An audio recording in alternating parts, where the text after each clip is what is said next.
I thank the gentleman. Mr. Speaker, I rise today in strong support of the Housing for the 21st Century Act, a bill that advances exactly what Americans voted for: fewer bureaucrats, more builders, lower costs, and real results. Right now, families across America are still recovering from Biden-era inflation, sky-high interest rates, and a Washington regulatory state that makes it harder and more expensive to build a home. The radical left's answer is always more government, more mandates, more red tape. Well, that's how we got into this mess. Republicans have a better answer: build more homes, faster, better, and cheaper. The solution to inflation, the solution to higher costs, is always more supply. The reason why we have the affordability challenges in housing, Mr. Speaker, is because we have an inventory shortage. And Republicans are offering solutions to provide more housing stock to lower the cost for the American people and deliver on that American dream of homeownership.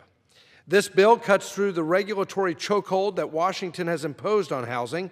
It streamlines permitting, modernizes outdated federal programs, and gets the federal government out of the way so builders can do what they do best: build. It empowers local communities, not central planners in Washington, D.C. It supports community banks, and it focuses on supply-side solutions, not failed subsidies that only drive prices higher. Under President Donald Trump, we proved that when you cut regulations, unleash private investment, and trust American workers, the economy grows and families thrive. This bill applies that same America First pro-growth approach to housing. Instead of telling Americans how to live, this legislation helps them own a home, raise a family, and build wealth, the foundation of the American dream. Mr. Speaker, I love the fact that this legislation focuses on over-regulation of manufactured housing, an outstanding solution for many low and moderate income individuals who just can't get there in terms of a down payment or just can't get there in terms of the monthly payment. But manufactured housing, especially in rural America, is a great solution for a lower down payment and a lower monthly payment. But burdensome HUD regulations have been an impediment to unleashing more manufactured housing stock for Americans. This bill provides solution to that, eliminating ridiculous regulations that really impede manufactured housing. But, Mr. Speaker, as chairman of the Financial Institutions Subcommittee, I want to spend my time here tonight to highlight the section of the bill that provides regulatory relief for community banks. To drive down costs, we need to make it easier for those community-based lenders to originate residential construction loans and development loans to address the shortage of inventory. More supply means lower costs, and more provision of capital into the real economy from community financial institutions that know the borrower, that have a relationship with that builder. The more supply of housing stock to help lower the cost. Inflation and high prices is always a function of a supply-demand mismatch. And if we can help incentivize more capital formation and lending to the builders, the entrepreneurs who provide additional housing for Americans, especially in that 1 to 4 residential construction zone, the better in terms of affordability for Americans. According to the FDIC, approximately 60% of 1 to 4 family residential construction and development loans were held by banks with assets under $10 billion in assets. Those are the community banks.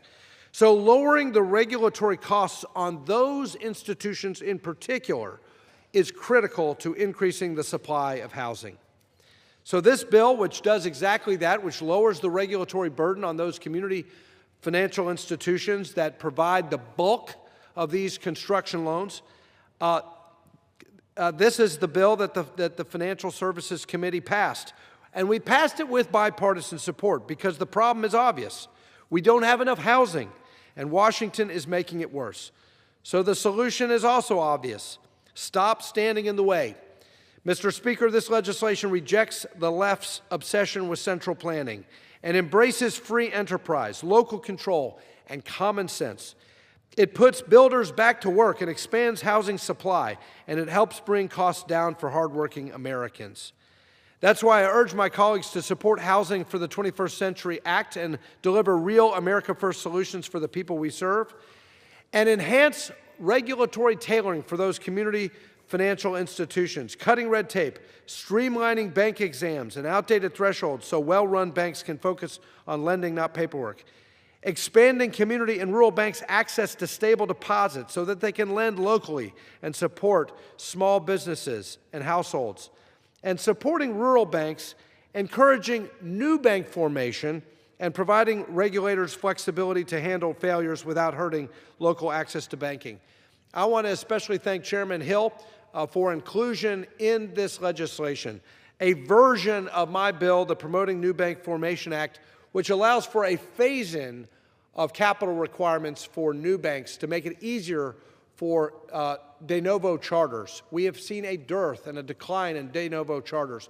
The more community-based lenders, the better, and the more community banks that are formed in this country, the more competition and choice, the more access to capital for those construction and development loans. That means lower home prices, more homes, more access to the American dream of home ownership for the American people.